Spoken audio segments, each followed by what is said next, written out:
Olá, sejam bem-vindos a mais um bate-papo entrevista com escritores e artistas acrianos. Hoje eu tenho a honra, a alegria de entrevistar uma pessoa que é de extrema importância para a nossa cultura acriana, é o Enilson Amorim. Ele é escritor, ele é cartunista, ele é o presidente da Associação Acriana de Cinema, ele é membro da Academia Acriana de Letras e já tem uma vasta experiência na área do audiovisual, que é uma área que ele domina bastante. Seja bem-vindo, Enilson, ao nosso bate-papo entrevista.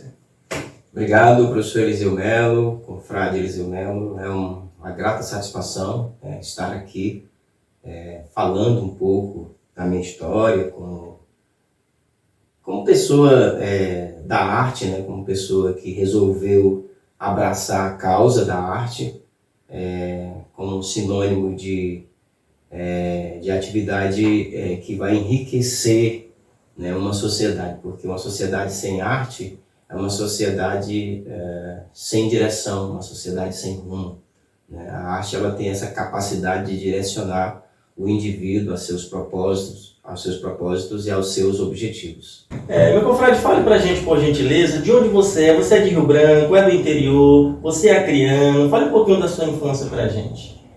Bom, eu nasci em Rio Branco, né? Sou daqui de Rio Branco. Os meus pais são meus avós, tanto os avós paternos, eles são migrantes nordestinos, né?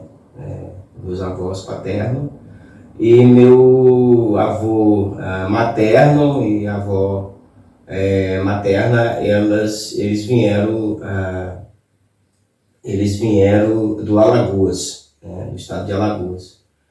E, enfim, meus pais foram seringueiros, né, viveram muito tempo nos seringais.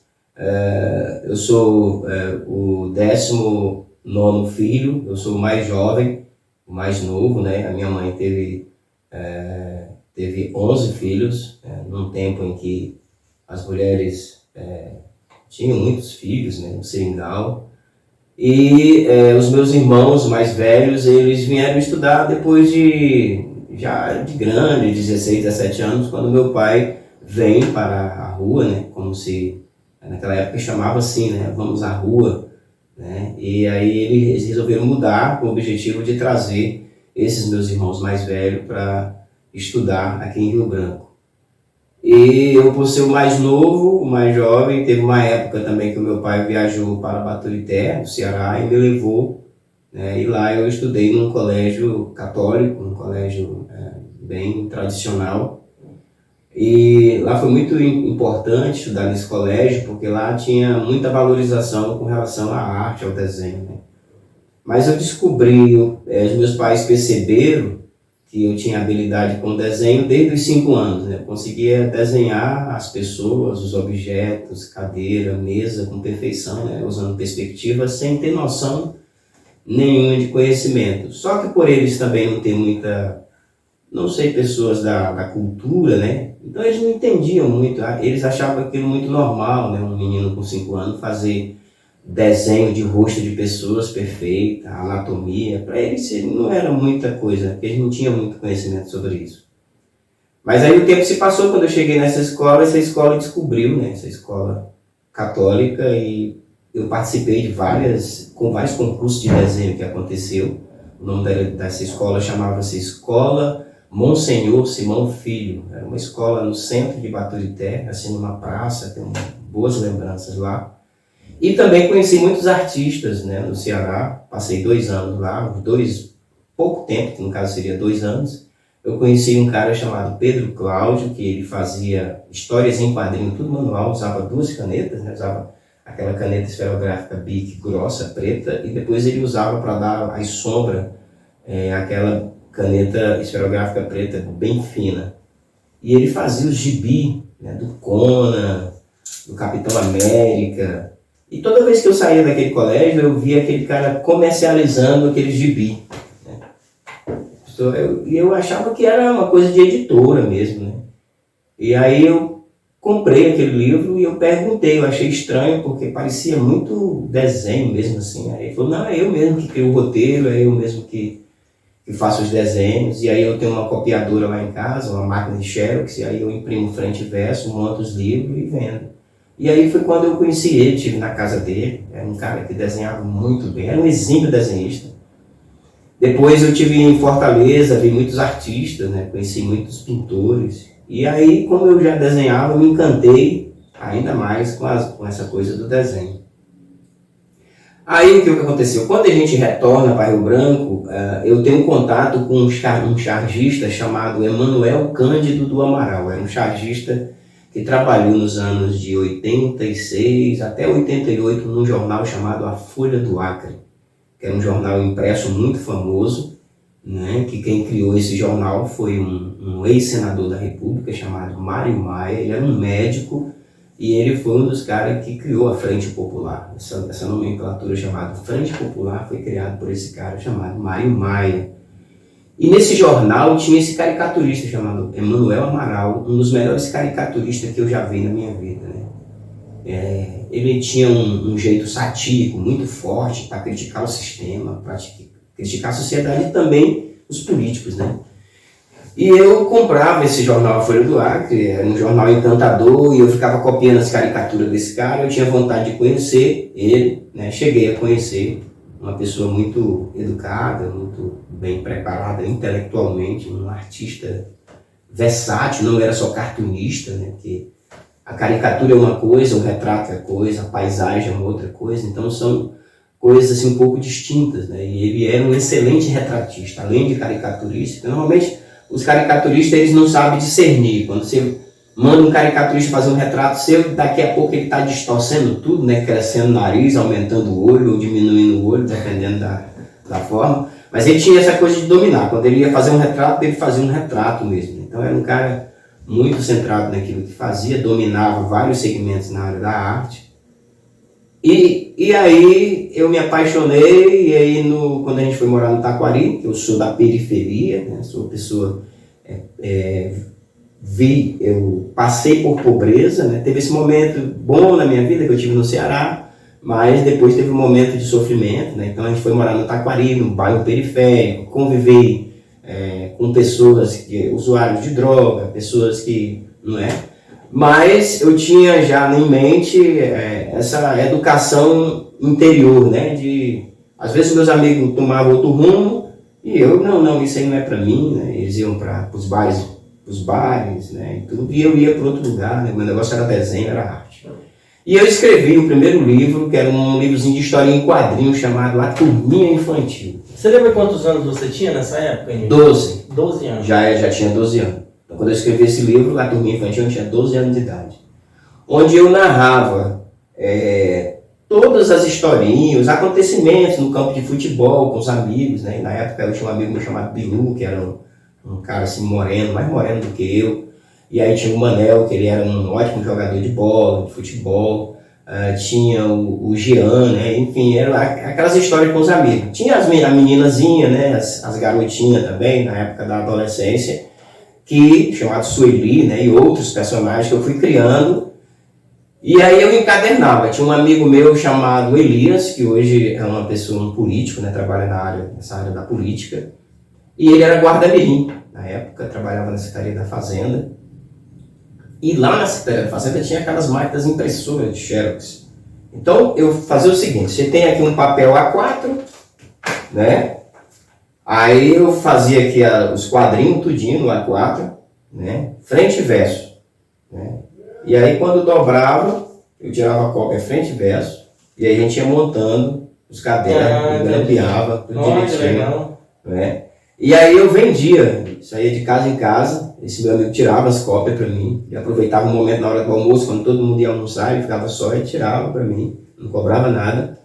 E aí eu encadernava e vendia, comercializava. O dinheiro eu usava para comprar material didático, né? Minha mãe ela vendia quibe, então sobrava mesmo para comprar o alimento em casa, não sobrava dinheiro para comprar material escolar e não sobrava dinheiro para comprar negócio de caderno de desenho. Eu me lembro que eu passava ali na papelaria do Arnaldo e eu via aqueles lápis, né, aquelas coisas bonitas, aqueles cadernos de desenho. O meu sonho era ter um caderno de desenho, né, que eu desenhava nos papel que o pessoal lá da Folha do Acre doava para mim. Eu chegava a ter vontade de desenhar nesses papéis aí, cara. Aí o cara que trabalhava na impressora, não, moleque, pode levar esses papéis e tudo. E eu fazia meus desenhos naqueles papéis. Quando eu chego aos 15 anos, eu começo a fazer retrato, né? Então eu começo a trabalhar com retratos. E aí eu vou para os bares, né? Vou para os bares, não para ingerir bebida alcoólica, né? É claro que a bebida, quando ela é tomada de forma, digamos assim, controlada, ela é bom até para a saúde, né? Não estou falando de que a pessoa bebe e não é uma pessoa errada, né? Mas falando assim, que eu agora vou para os bares trabalhar, fazendo retrato. Então eu chegava, estava lá o cara com a namorada dele, né? Às vezes tomando ali um lanche, tomando um sorvete, tomando uma cerveja também. E aí eu fazia vários modelos de retrato. Chegava, eu sou retratista, faço retrato ao vivo. E eu, cara, ô moleque, rapaz, tu que faz mesmo, tu consegue fazer que é minha namorada? Eu faço. Quanto é que tu cobra? Aí eu falava o valor e assim eu ia vivendo. Perto da escola Dr. Carlos Vasconcelos, no segundo distrito, que foi a minha infância, né, a minha juventude, tudo foi por lá. Taquari, Triângulo Novo, ali, Triângulo Velho. Tinha uma casa, um lugarzinho que vendia sorvete. Depois o cara colocou o nome A Casa do Sorvete, né? E aí eu ia para lá, chegava lá pro cara, dizia, posso ficar fazendo retrato aí? Aí o cara liberava, ficava fazendo retrato ao vivo e eu ia ganhando o meu dinheiro.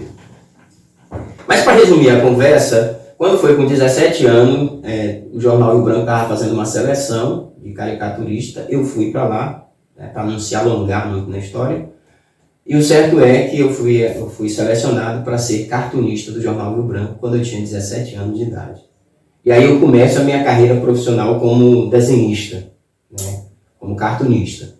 Depois de um ano que eu estou no Jornal Rio Branco fazendo caricatura, eu começo a ficar, digamos, muito conhecido, porque na época quem trabalhava em jornal se tornava uma figura muito popular, muito conhecida, principalmente quem era caricaturista, né? Como as minhas charges tratavam muito de questões políticas e tinha um arrojo crítico muito forte, eu comecei a ficar assim um pouco muito conhecido. E aí eu resolvi, junto com o Zacarias Pena Verde, que era o editor na época do Jornal Rio Branco, é um rondoniense, né? Hoje ele, salvo engano, ele é editor-chefe do jornal Alto Madeira, na atualidade. Aí chegou para mim e falou, rapaz, Edilson, tu faz esses mapinguari, eu vi aqueles teus quadrinhos que tu fazia, que eu sempre fazia também, né? Mas, por enquanto, eu não tinha ainda mostrado para o jornal. Quando eu mostrei para ele, se interessou, falou, rapaz, o que tu acha de a gente fazer um caderno, né? Atrás do caderno 2 do Jornal Rio Branco, o Jornal Rio Branco ele tinha um caderno, o caderno 2 era como se fosse o caderno, assim, que saía personalidades, pessoas ilustres da sociedade, e as principais matérias saíam ali naquele caderno 2. Aí ele falou, eu vou dar uma oportunidade para ti, para tu fazer na parte de trás do caderno 2, história em quadrinho do Mapinguari e do Curupira. Uma vez por semana. Aí eu digo, todo dia não tem como, não, foi uma vez por semana, né? Porque ele tinha que criar roteiro. E eu comecei a fazer, né? Aí que o meu nome começou muito a ser divulgado e tudo. E aí eu digo, vou pintar tela. Comecei a pintar tela, tudo de forma autodidata. Na verdade, essa palavra autodidata a gente tem que tomar muita cautela, né? Porque ninguém é autodidata. Eu aprendi só. Não, sempre você viu alguma coisa. Sempre você leu alguma coisa, visualizou alguma coisa, entendeu? Então, por isso que o ser humano ele tem que ser um ser sociável, né? Porque nesse momento aqui, desse nosso bate-papo, né, eu acabo aprendendo muita coisa com você e você acaba aprendendo muito comigo, né? Há uma troca de saberes, né, de conhecimento. E aí eu tive essa oportunidade, né, de ter esse contato com a mídia, de virar um cartunista muito famoso. Mas eu começo a ficar ainda mais famoso quando eu começo a ser processado, né? As minhas caricaturas, eu fui processado várias vezes, né? Por governos que governou o Acre há muito tempo. Eu tenho tudo em arquivo guardado, todos os meus processos. O meu irmão Carlos Henrique, que mora em Senador Guilmar, foi uma pessoa responsável por guardar todos os meus processos, sempre quando eu preciso de alguma demanda para mim, não é? E eu percebi que os governantes, na época, eles não tinham noção do que era cultura. E se tinha, é o seguinte, falharam nesses aspectos, né? Então foram 16 processos, que eu fui processado 16 vezes, tanto por governadores, como por secretários de estados na época. E aí... Isso te afetou, Edilson? Você, na época, quando começou a surgir os processos, como você lidou internamente? Isso te afetou, assim, puxa...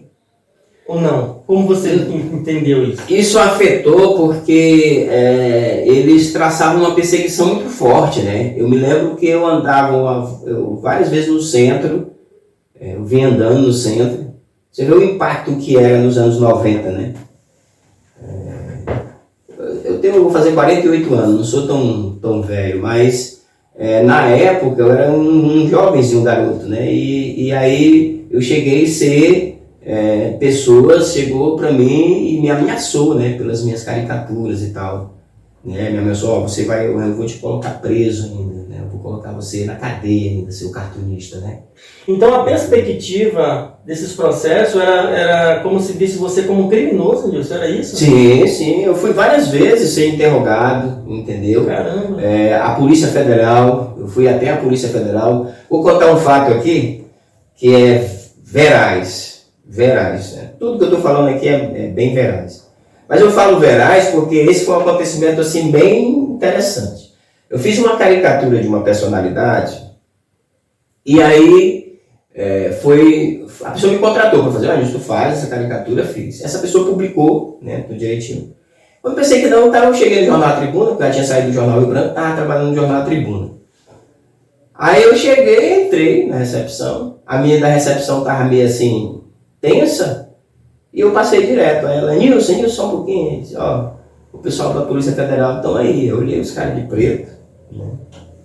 Aí eles estão querendo falar contigo. E os meus amigos da época do jornal A Tribuna, estavam tudo lá, né? Caramba, que coisa! Aí disse, o senhor está sendo convidado para ser interrogado na Polícia Federal, na sede da Polícia Federal, por causa de uma caricatura que você fez uma personalidade vendendo a Amazônia, comercializando a Amazônia e tal. E era esse mesmo o assunto. Eu entrei no carro da Polícia Federal, um monte de gente olhando e tal, e o pessoal pensando, rapaz, que ele estava envolvido com tráfico, né? E tudo, mas teve esse momento na minha vida, fui interrogado pela delegada, uma japonesa, eu esqueço o nome dela na época, uma pessoa muito elegante e tudo. Os policiais federais, eles têm uma educação diferenciada dos demais.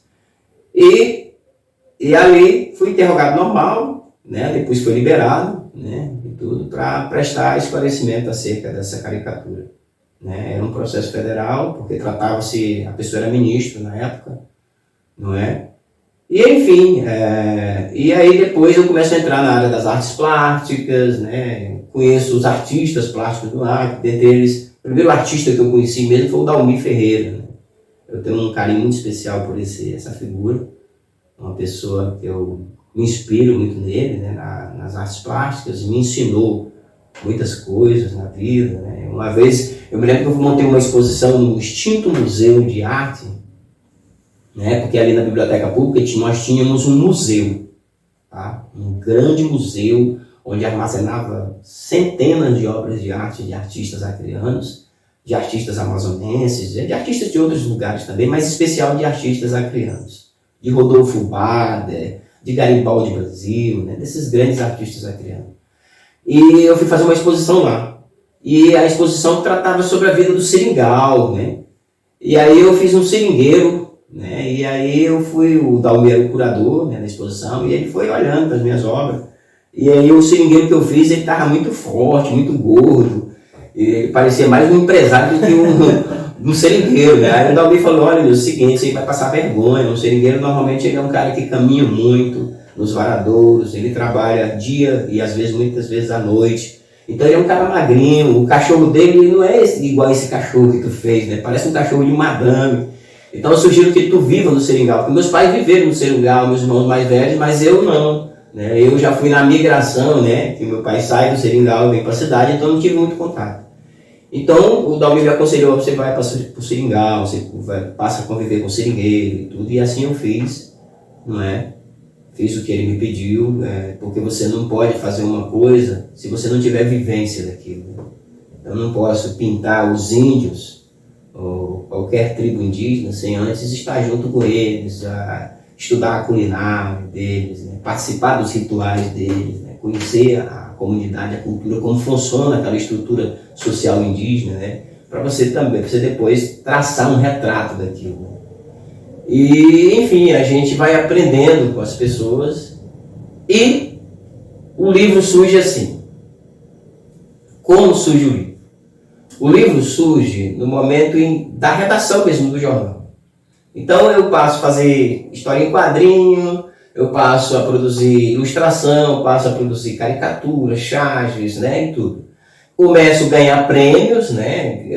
Ganhei 3 vezes o prêmio de jornalismo José Chalup Leite, né? Até hoje eu tenho esses prêmios guardados, tanto os troféus como os certificados, né? Guardados assim com muito carinho. E aí, aquele barulho das olivetes, das antigas máquinas datilográficas, ainda porque o jornal Rio Branco ele foi o jornal, um dos últimos jornais a se modernizar a tecnologia. Então, quando o Página 20 estava na internet, já o jornal Rio Branco ainda estava com as suas máquinas datilográficas, né? O jornal Rio Branco ele teve essa característica, né, peculiar. E aí é o seguinte, eu vendo o Muniz, o Evandro sempre foi um cara que, o Muniz e o Evandro, muito bom de texto, né? Eles eram caras que, leitores dos grandes escritores, dos grandes jornalistas, então eles, pra você ter ideia, o Muniz ganhou muitos prêmios, aliás, o Evandro Cordeiro ganhou muitos prêmios a nível nacional, prêmios. Inclusive o prêmio Jabuti, né, na categoria de jornalismo, ele chegou a ganhar esse prêmio. E eu convivendo com eles, porque para me produzir as caricaturas, eu tinha que saber qual era um dos assuntos principais dos jornais. Porque, o caricaturista, o papel dele vai ler as principais matérias do jornal e vai escolher uma dessas principais matérias para fazer, usar como tema para produzir a sua caricatura, a sua charge do dia, né? Na verdade, a caricatura e a charge é uma síntese do jornal naquele dia, né? E aí eu lia esses textos deles, né? E ali criou aquela necessidade também de eu produzir texto, né? E produzir. Não, a linguagem do traço é né? Mas a linguagem das letras também é muito importante. E aí eu comecei a produzir algumas coisas e aí nasceu o Mapinguari, a lenda, porque quando eu entro para as artes plásticas, depois do Dalmi eu conheço o Hélio Melo, né? Depois que eu conheço o Dalmi, eu conheço o Hélio Melo. Os dois eram muito amigos, andavam muito juntos. E aí o seu Hélio contava essas lendas dos mitos, dos povos da floresta. Meu pai contava os meus tios que viveram no Seringal. E eu me encantava em ver a forma, o método e a técnica utilizada pelo Hélio Melo para fazer aquelas narrativas e tudo. Então foi assim que nasceu esse trabalho? Exatamente. Olha aí, Mapinguari, a lenda. O Mapinguari. A lenda aí. A lenda.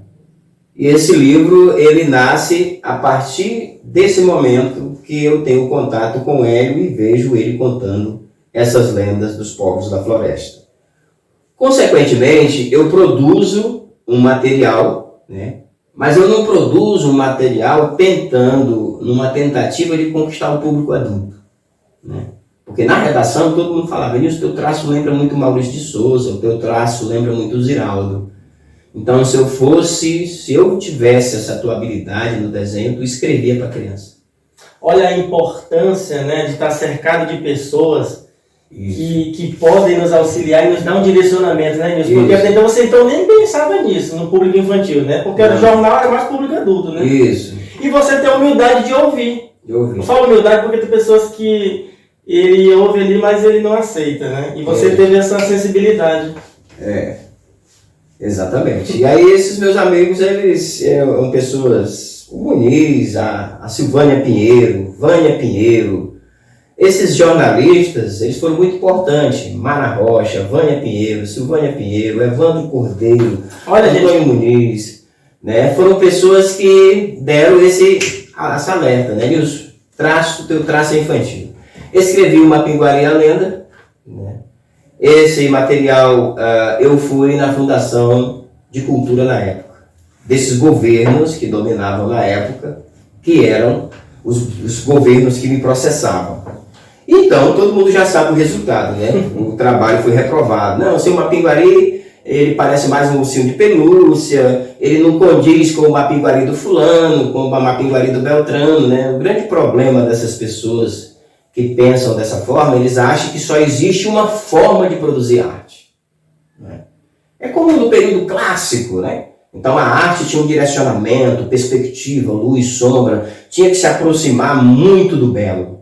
Quando Van Gogh passa a pintar, entendeu, de forma diferente, usando pinceladas grotescas, aproveitando a incidência da luz solar, pintando o momento das pessoas e saindo dos ateliês e partindo para o povo, né? Essa pintura ela é rejeitada, né? Porque a pessoa entende que a arte o que é arte é somente aquilo que ele acha que é. Enquanto a perspectiva da arte, ela é constituída, e suas bases do alicerce dela, é constituído no conceito de liberdade, né? Você não pode ser pautado a fazer uma determinada coisa. O artista tem que ser livre, né? E aí o teu mapinguari não tem nada a ver com o que o Hélio Melo diz e tal, quer dizer, não tinha sensibilidade de perceber que esse mapinguari era um mapinguari para criança, né? E eram pessoas formadas, pessoas cultas, que passaram pela universidade, né? Mas tinham um pensamento altamente fechado e que com certeza passaram pelo banco da escola, mas não aprenderam, né, o significado e os conceitos da arte. Até porque, né, Nilson, uma coisa eles falaram certo, mas não compreenderam a dinâmica. Ó. Ele não é o mapinguari do Hélio Melo. Exatamente, ele não é. Por isso que não é igual. Isso. Porque se fosse igual era um plágio. É um plágio. É? Olha só, gente, a diferença. Que fofura, não dá vontade de levar para casa esse mapinguari? Então, realmente, parece que faltou um pouco de sensibilidade e conhecimento artístico, né? Exato, Eliseu. E aí eu digo não, eu sempre fui muito insistente, né? Teimoso, né? Como diz o outro, né? Tem que teimar, né? Aí eu peguei, eu digo não, eu vou atrás, não existe só isso aqui, né? Aí fui no Sebrae na época, o Sebrae investia muito em arte, né? Eu lembro que o Sebrae teve um período que patrocinava as exposições, que era muito legal o Sebrae. Mas no Sebrae também não tive resultado, mas eu cheguei no SESC, Serviço Social do Comércio, num período em que o SESC estava passando por uma intervenção, né? E aí uma dessas pessoas que veio de fora para, digamos assim, reorganizar o SESC do Acre foi um cara chamado Marcos, eu esqueci o sobrenome dele, era um senhor alto que ele havia trabalhado como professor de matemática na Escola SESC de Ensino, né? Que é a escola padrão, né, nacional do SESC, né, o ESEM, né, Escola SESC de Ensino, e esse cara ele era um cara muito sensível à arte, né? E aí quando eu levei esse mapinguari para ele falou, rapaz, você sabia que eu vim pro Acre por causa da sua caricatura, das suas caricaturas? Olha que interessante. E ele me contou a história, né, por que ele veio pro Acre, se interessou em conhecer o Acre, porque ele via exatamente as minhas histórias em quadrinho do mapinguari. Aí ele olhou e falou, não, esse projeto seu aqui, o SESC aqui do Acre não tem condição de bancar. Mas você vai deixar esse exemplar aqui para mim, eu vou mandar para o Departamento Nacional do SESC. E vou fazer um projeto, porque esse seu material aqui é um material muito bom. Olha a diferença do intelectual que aprendeu com o intelectual que não aprendeu. E aí, beleza. Aí quando foi com um mês, ele falou, o seu livro vai ser impresso, você vai só autorizar o SESC. Pode ver que essa aqui é a primeira edição do Mapinguari, vocês percebem que aqui tem o nome do SESC, né? SESC. Pode perceber que tem o nome do SESC aí.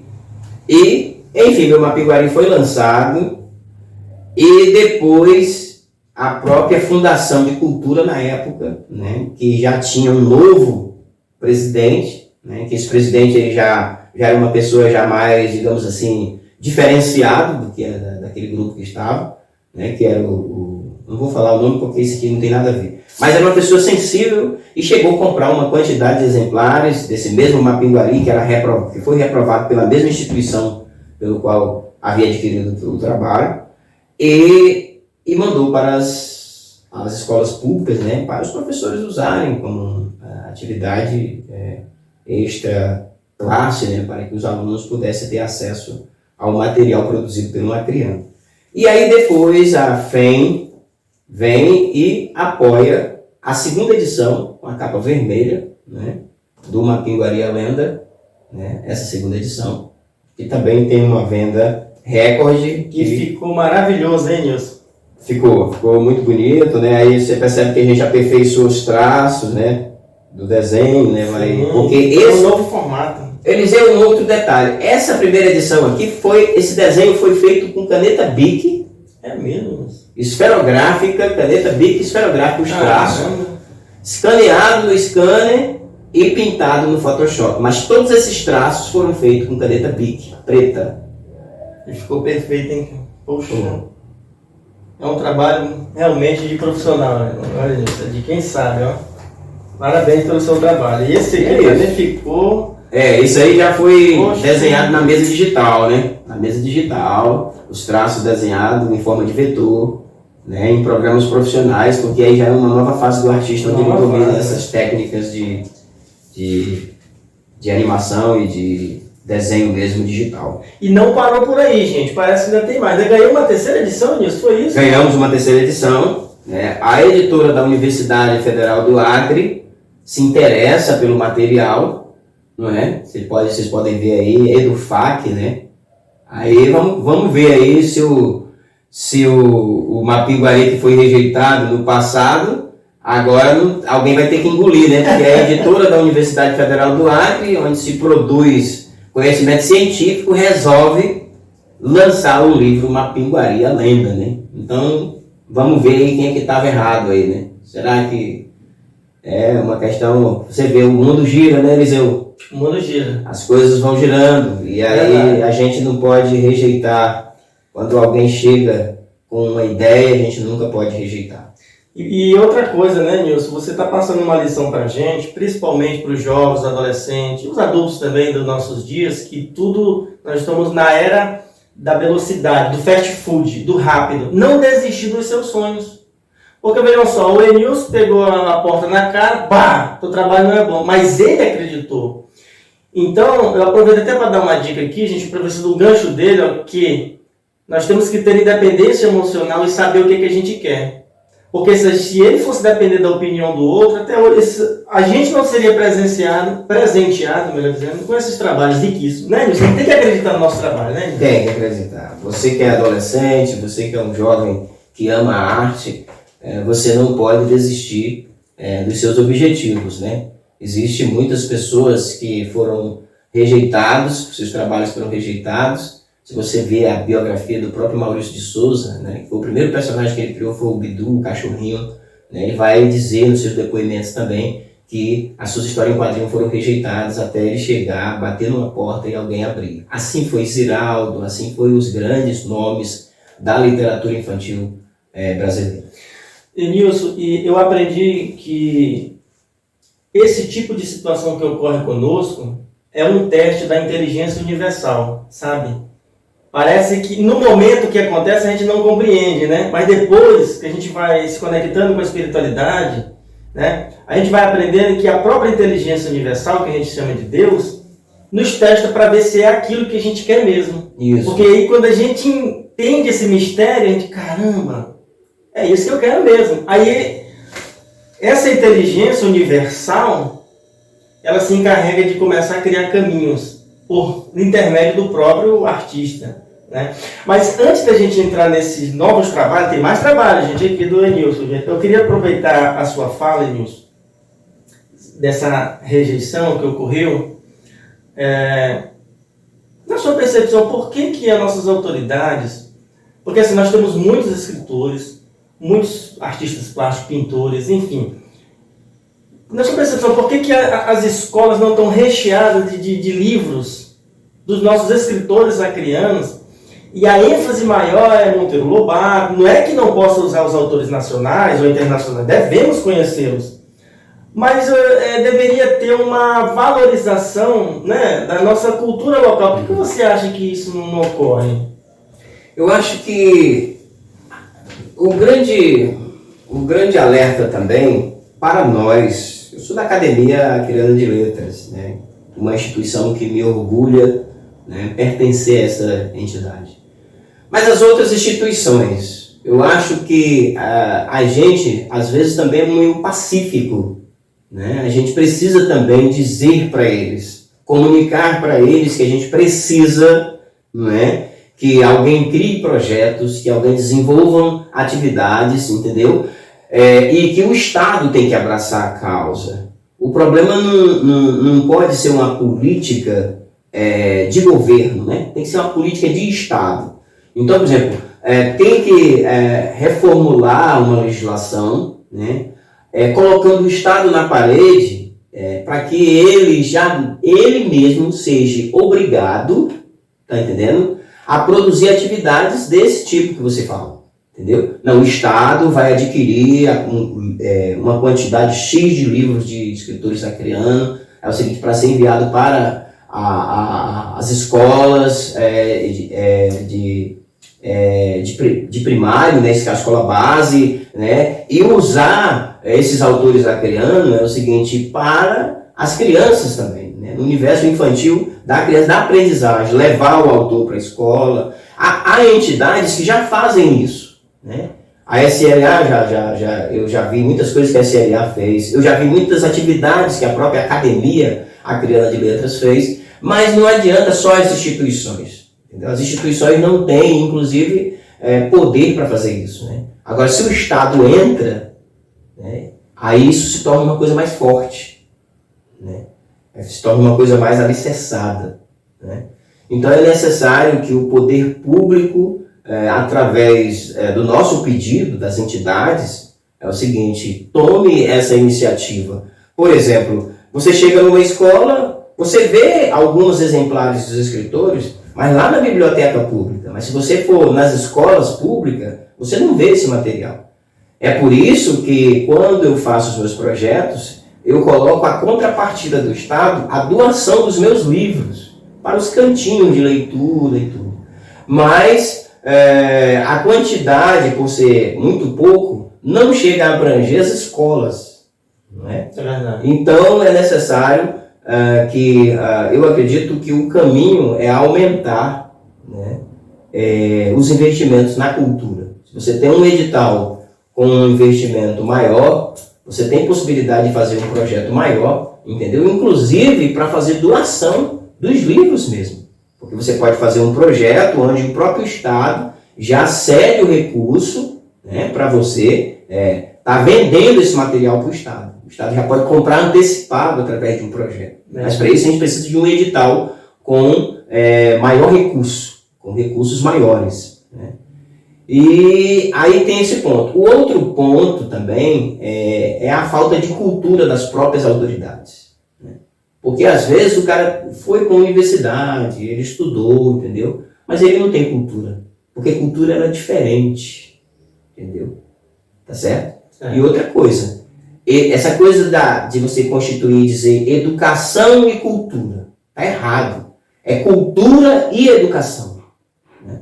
Porque quem tem um mínimo de conhecimento histórico, ele vai perceber que antes da educação ser sistematizada através da escrita cuneiforme, é o seguinte, a cultura era a primeira forma de comunicação humana, né? Então o homem nas cavernas com seus desenhos, entendeu? Avisando às demais tribos de que aquele lugar o homem já havia passado e já havia consumido a caça que estava ali. E eles usavam a comunicação com as outras tribos através dos desenhos. Essa era a comunicação. Então a cultura, ela é antes da educação. Antecede, né? Ela antecede a educação. Tá entendendo? Para que essa educação exista, a cultura criou a base dela.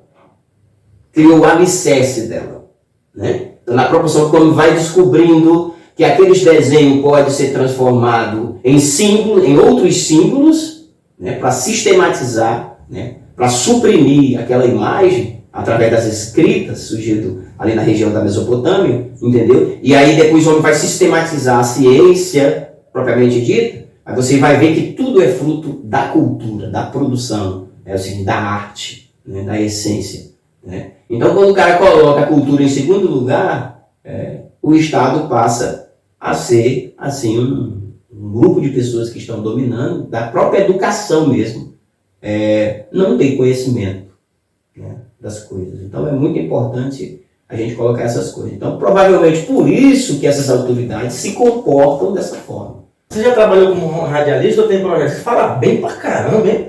Eu fiz uma perguntinha pequena assim, e de repente você... Não, eu não esperava por isso. Não, é a convivência com vocês, né? É a convivência com vocês, assim. A gente aprende a falar com os intelectuais, né? Com as outras pessoas. Os grandes sábios que o meio influencia a gente, né? Eu convivi também com muitos jornalistas, né? Com muitos amigos, né? Pessoas... jornalista, eu costumo dizer que eles são muito inteligentes. Historiador é muito inteligente, escritores, né? As pessoas que lidam com essa coisa da arte, eles são pessoas fenomenais, entendeu? Você vê o Dalmir, você olha o Dalmir assim, né? Você olha, aí vê aquela figura, você olha assim, né? Quem não conhece, né? Aquela simplicidade. Isso. Né? Mais um poço de cultura. A professora Luísa Lessa, né? Você olha, né, aquela mulher, mas que grau de conhecimento elevado aquela mulher tem. A professora Maria José Bezerra, né? Os outros confrades, enfim, né?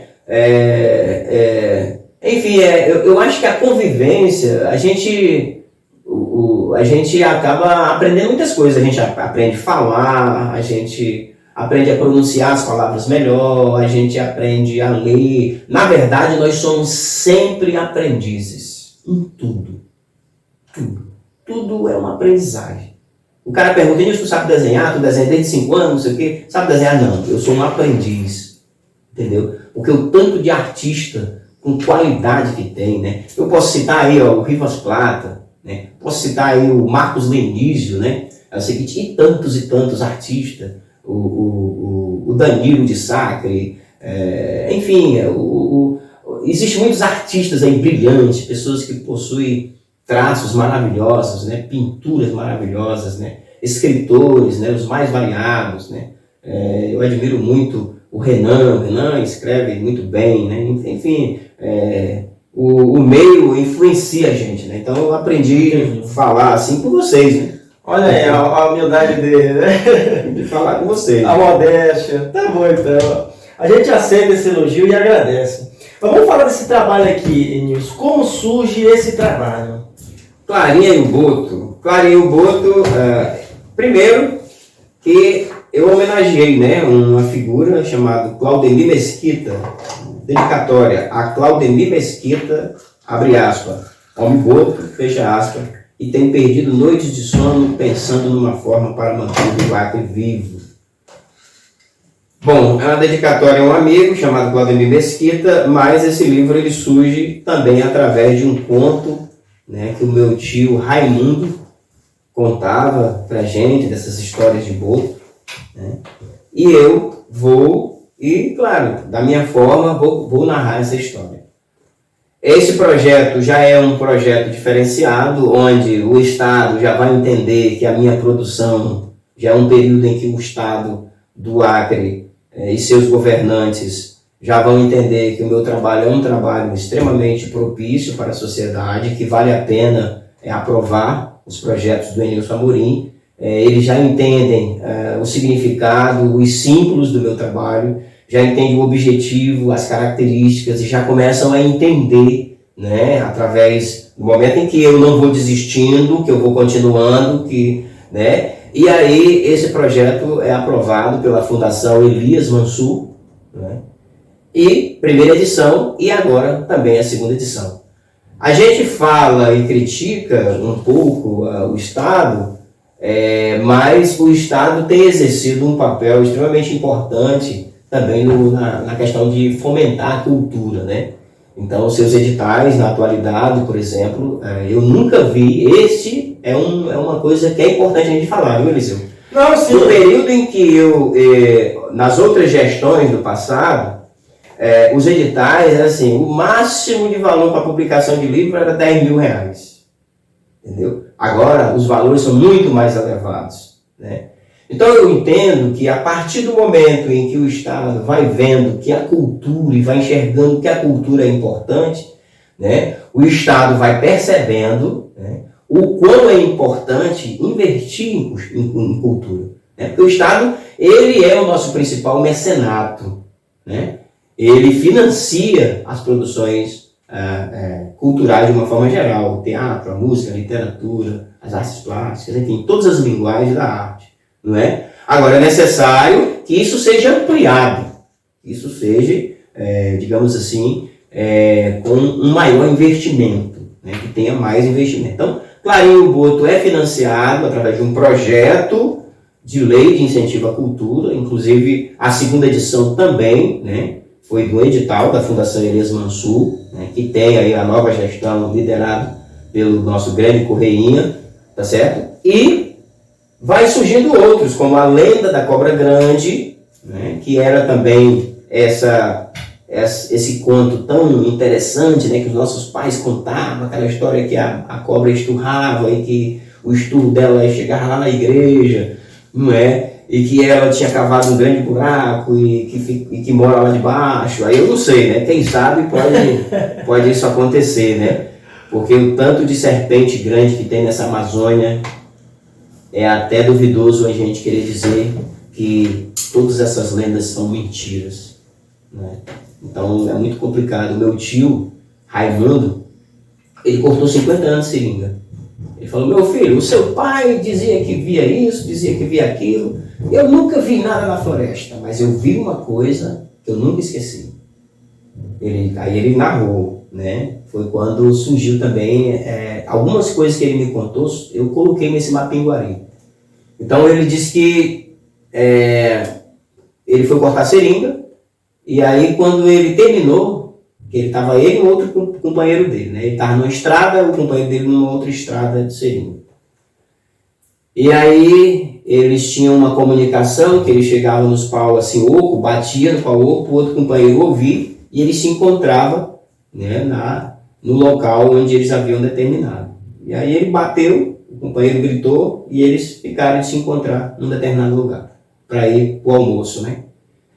E aí ele se comunicou, quando ele foi, chegou lá, o amigo dele não estava. E aí ele seguiu viagem, né? Ele desceu no riacho, e aí ele disse que olhou, e quando de repente ele viu, né, um homem todo peludo, não é, bebendo água ali naquele riacho. Não é? Ele viu de costa, e aí ele disse que desmaiou. Né? Na hora foi um impacto muito grande, porque era um homem muito grande. Caramba! Ele desmaiou e ficou desmaiado, e aí ele acordou quando o amigo dele estava, Raimundo, e ele acordou atordoado, ele disse: rapaz, eu vi alguma coisa assim. Aí o amigo dele falou: não, rapaz, isso é porque passou do horário de tu comer e tu estava vendo coisas. Quando eles desceram, que viram, e ele viu as pegadas. Então eles puderam comprovar que não era um sonho, não era uma miragem, né? Então a floresta tem seus mistérios, o oceano tem os seus mistérios, não é? E por que não dizer os rios, com a lenda da Cobra Grande também, tem lá os seus mistérios, né? E, enfim, isso tudo faz parte de uma construção cultural que tem que ser preservado, porque foram narrativas contadas pelos primeiros que chegaram nessa região, que eram os índios, né? Consequentemente os seringueiros, e depois os outros grupos sociais chegando aqui nessa região, né? Isso tudo faz parte de uma construção cultural que não deve ser esquecido. E por que o alvo é a criança? Né? Porque é a partir da criança é que você forma o adulto. Né? Eu tive o privilégio de um dia ser convidado pela própria Mazé Oliver de visitar uma escola. Na época ela era diretora de uma determinada escola, e eu estive lá. Quando eu cheguei na sala, uma criança me abraçou e falou: olha, esse aqui é o Enilson Amorim, né, que escreveu Mapinguari. Eu tinha muito desejo de conhecer ele. Olha que bacana. E olha que bacana, né? Isso é impagável, né, Meu Enilson? Deus do céu, uma criança conhecendo e lendo a sua história. Então, eu acredito que se a gente se for, né, que todos nós se vamos mesmo, é o seguinte: a gente acredita que já fizemos o nosso papel, mas enquanto vida estivermos, continuaremos aí falando e narrando muito sobre as lendas dos povos da floresta. Tá bom então. Vocês estão vendo aí, gente, o nível aí, o Enilson, Gigante, né? Fala bem pra caramba, o cara que conhece, o cara que tem cultura, fala com propriedade.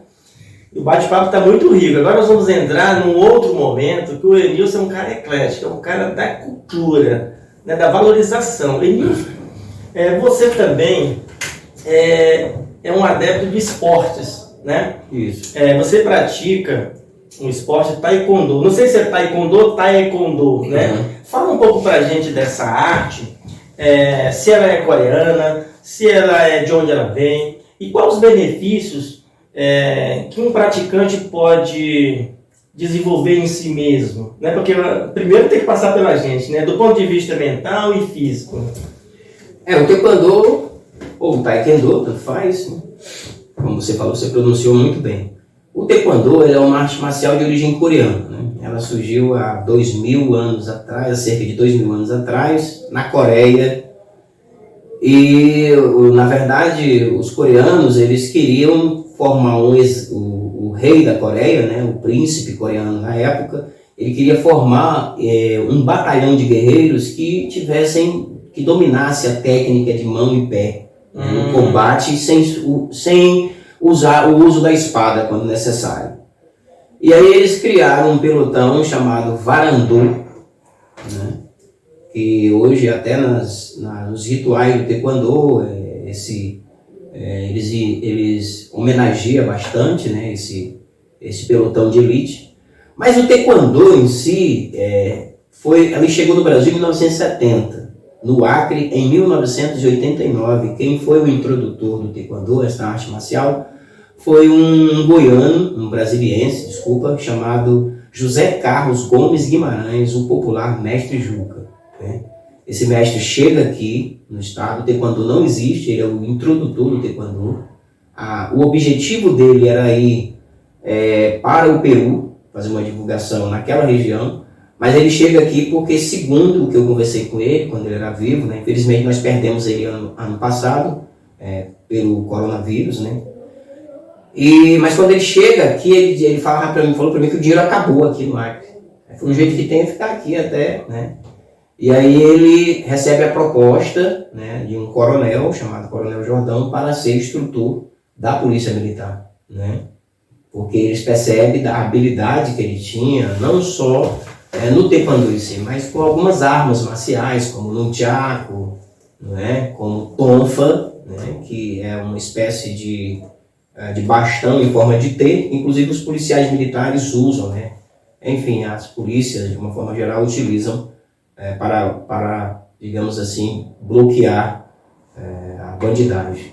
E ele domina essas técnicas, então o coronel propõe a ele ser instrutor. Então ele chega aqui, começa a ser instrutor, depois ele dá uma ideia de montar uma academia, ele monta, e depois de montar uma academia ele entra com um projeto social. Porque ele percebe que o Estado é muito carente, né? E aí tem crianças que têm vontade de treinar e não tem condição de pagar. E ele cria um projeto de crianças que vivem em situação de vulnerabilidade social, né? É um projeto com o objetivo de tirar aquelas crianças que viviam na rua, né, e tudo. E eu passo pela academia, eu era vendedor de refresco, né? Vendia refresco para minha mãe. E aí eu vejo aquele anúncio e entro no projeto de menino de rua, tá certo? No mesmo período que eu faço o livro, A Turminha Infantil do Taquari, aos 12 anos de idade. E eu começo a treinar com esse mestre e, infelizmente, nós perdemos ele. Mas o taekwondo, ele não é uma arte, porque as artes marciais, elas não é uma coisa que ensina a violência, né? Você vai perceber quando você vai treinando ela. Quando você vai treinando, você fica... as suas energias, elas começam a ser queimadas. Então, às vezes, a pessoa fala alguma coisa com você e você tem aquele controle, aquele equilíbrio. Você não está carregado. Você treina o equilíbrio, né? O equilíbrio da sua mente, do seu coração. Você é mais disciplinado. A resistência. O que é resistência? Resistência não é você passar 5 horas correndo, 2 horas correndo, né? Não é somente isso. Resistência é quando alguém grita com você, é quando alguém te desafia e você fica em silêncio, né? Porque existe duas coisas. Existe o equilíbrio do corpo e existe o equilíbrio da mente. Você que é um psicólogo, especialista, você sabe disso. O homem, não adianta ele ser controlado só o corpo, ele tem que ter o controle da mente. Então o Taekwondo, ele também trabalha nessa terapia, né? Na atualidade eu estou treinando na academia do mestre Levi, né? Que é um mestre sexto dan de Taekwondo, e ele, na sua academia, como outros mestres, né? Existem outros mestres no estado. O mestre Juca se foi, né? Mas ele deixou o seu legado, né? Tem vários mestres, tem o mestre André, né? Tem o mestre Ivan Ivamoto, que hoje é instrutor da Polícia Militar. Então, no Acre tem vários mestres que ensinam o Taekwondo tradicional, né?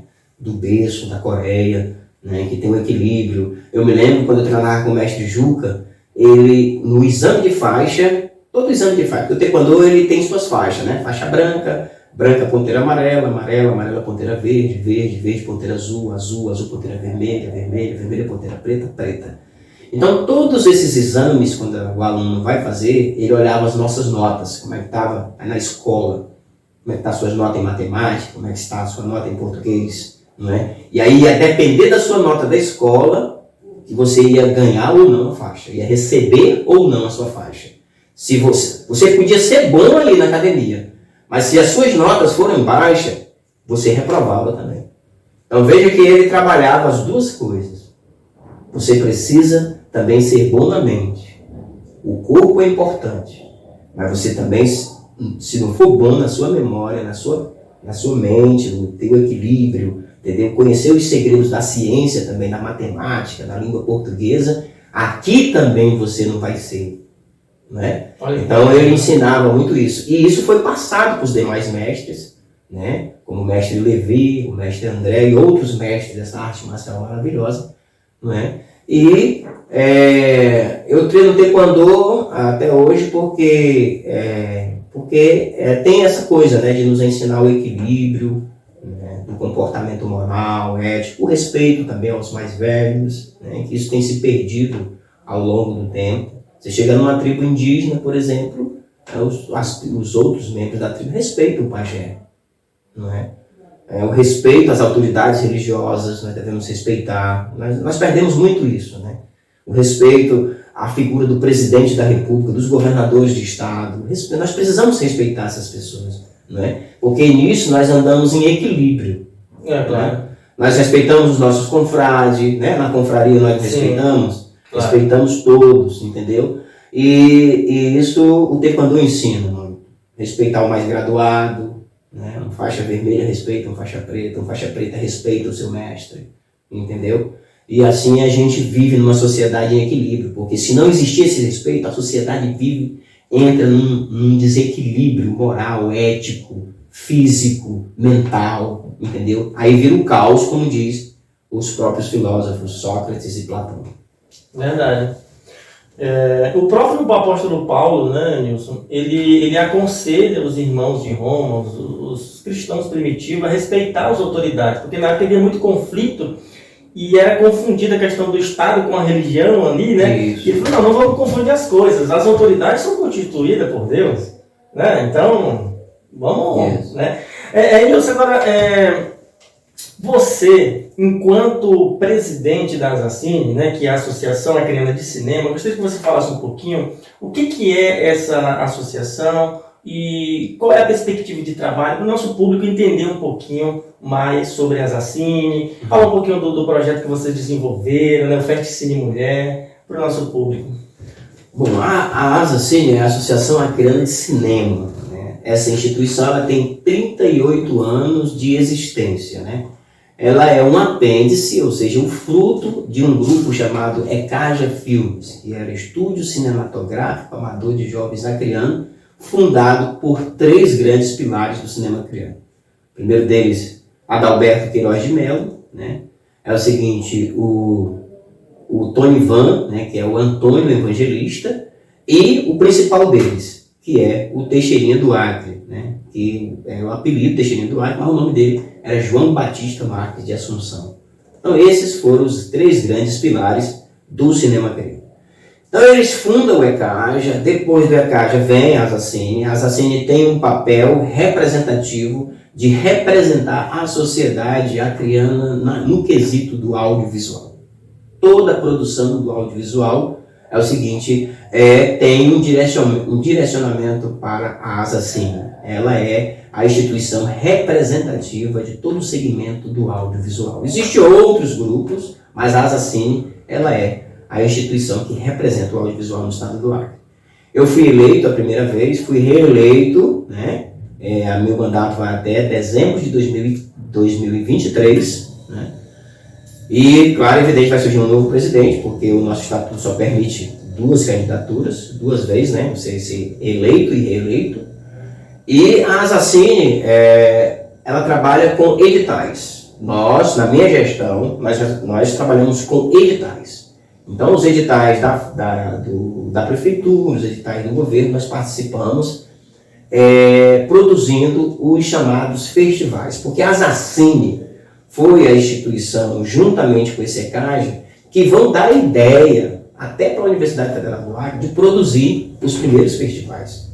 Entendeu? Nós temos, inclusive, o Adalberto Queiroz, que ele guarda todo o acervo da instituição. Nós temos folder, né, do primeiro festival acriano de vídeo, que tem lá o grupo ECAJA e a Asacine, junto com a Universidade Federal do Acre.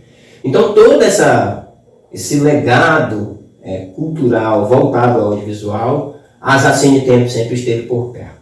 Não é? E os festivais é o nosso foco. Nós trabalhamos com festivais. Então, nós tivemos, quando eu peguei a Asacine, nós estávamos no 10º festival. Agora nós já teve 2 festivais, o 11º e o 12º. Agora, no futuro, nós pretendemos fazer um projeto para produzir, né, e lançar o 13º Festival Acriano de Vídeo. Né? O objetivo desses nossos festivais é descobrir novos talentos, dar oportunidade para esses jovens que estão produzindo. A Asacine passa a ser uma espécie de vitrine para que eles possam colocar seus trabalhos, ser exibido ao público e também receber pela sua produção, né, por estar exibindo o seu filme. Porque o artista hoje, na atualidade, eu acho assim, minha forma de compreender, por que a gente trabalha com edital? Não, vamos fazer o seguinte, essa coisa do cara estar produzindo alguma coisa, ele tem que ter um retorno. O artista, ele não é um deus, ele é um ser humano, ele precisa comer, ele precisa pegar um transporte, ele precisa de recurso financeiro, entendeu? Então a produção dele precisa ser comprada. É que nem você falou, o Estado precisa comprar os livros, entendeu? Porque você vê, é uma coisa tão antiga e parece que hoje, na modernidade, as pessoas ainda não entenderam. Né? No século XV, por exemplo, principalmente naquelas grandes cidades como Veneza, né, Milão, na Itália, os grandes artistas como Rafael Sanzio, Michelangelo, de Ludovico Buonarroti, o próprio Leonardo da Vinci, esses grandes caras, eles tinham os grandes mecenas, né, que financiavam eles, né, compravam suas obras, contratava eles para pintar os afrescos das igrejas, né? Então os grandes mercadores na época e comerciantes que transitavam ali com mercadorias que tinham lucros extremamente altos, e pegavam parte daquele lucro e passavam a investir. Os próprios papas, né? Sim, a igreja investiu. Exatamente, a própria igreja fez um investimento muito pesado nas artes de uma forma geral. As pessoas ficam jogando pedra em igreja, entendeu? Pessoas ignorantes. A igreja teve um papel extremamente importante, inclusive na formação intelectual e científica da sociedade europeia. As primeiras universidades foram fundadas pelas igrejas, que ninguém pode desmentir isso aqui, tá? Os católicos foram os primeiros a fundarem as primeiras igrejas. E eu não sou católico, né? Mas eu estou dizendo que nós vivemos hoje num mundo adverso, onde o homem tem que respeitar a diversidade cultural, a diversidade religiosa, né? Respeitar o Santo Daime, que é uma religião brasileira, claro, né? Natural brasileira e tudo. Então, a gente precisa entender da importância da religião e o seu papel na valorização das ciências de uma forma geral. Não é? É claro que teve um período em que houve alguns atritos, alguns confrontos, isso aconteceu, entendeu? Mas quem investiu é o seguinte: na ciência e na arte é o seguinte, ninguém pode negar de que a religião investiu bastante, valorizou bastante as manifestações da arte de uma forma geral. Então, é isso. A Associação Acreana de Cinema tem esse papel, né, de trabalhar com os editais. Como você falou, agora nós lancemos o segundo Festcine Mulher. Teve o primeiro que foi um sucesso, o segundo ainda mais, né, porque no período em que a gente fez o primeiro, foi aquele período de pandemia, tudo fechado, as restrições muito fortes, né? E claro, tinha que acontecer isso, mas aí no segundo momento nós já temos um Festcine Mulher mais arrojado, com um público maior, né? A gente trabalhando com as parcerias, com as instituições, com a Academia Acreana de Letras, com o IFAC, não é? Com o governo do estado do Acre, financiando, com a Fundação Garibaldi Brasil. Uma integração já. Uma integração. E a gente pretende realizar, a nossa ideia é expandir o Festcine Mulher para os outros municípios, fazer a nível de estado, não centralizar somente para Rio Branco, né? Nós temos, a Associação Acreana de Cinema tem alguns núcleos espalhados em alguns municípios. Nós temos em Capixaba, nós temos em Senador Guiomar, nós temos em Cruzeiro do Sul, não é? Nós temos vários núcleos. Então a gente pretende fazer um Festcine em todo o estado, entendeu? Sim. Pegar os novos talentos, revelar esses novos talentos. Um dos talentos revelados foi a própria menina da SLA, uma moça chamada Lídia Xavier. Uma menina extremamente talentosa, extremamente, digamos assim, criativa na sua produção. E aí eu aproveito aqui para parabenizar essa garota, que é uma menina que... Ela é uma escritora também, né? É escritora. Escritora também. E, enfim, então a Zacine, ela tem esse papel, né? De revelar novos talentos, de oferecer oportunidade também de cursos, né? Que todos os nossos festivais a gente oferece cursos. Agora mesmo, no segundo Festcine Mulher, nós oferecemos um curso ministrado pelo cinegrafista e jornalista Oscar Xavier, onde ele deu um curso de edição de imagem. Teve a participação também da Lídia, né? Usando esses recursos da modernidade, os recursos tecnológicos, porque a tecnologia, a gente não pode também, digamos assim, endemoniar a tecnologia. A tecnologia, ela tem o seu papel importantíssimo na formação intelectual, na velocidade das informações, né? É claro que isso tem que ser controlado, não pode também, você não pode deixar uma criança, por exemplo, até altas horas da noite em jogos, mas você pode deixar ela no computador lendo um livro do Machado de Assis, uma obra literária tipo Dom Casmurro. Claro. Hoje você pode baixar livros em PDF, a criança pode ter acesso àquilo ali, ler no computador, no próprio celular. Às vezes a gente é tão ignorante de um jeito que a gente acha que a pessoa está no celular ali, às vezes a pessoa está lendo. Não é? Na verdade? Olha, já está nas redes sociais. Não, mas você olha, a pessoa está lendo. A minha filha, por exemplo, que baixa muito e-book no celular. Então pronto. Então é isso. A Zacine tem esse papel, o papel de difundir os editais de uma forma geral. Entendi.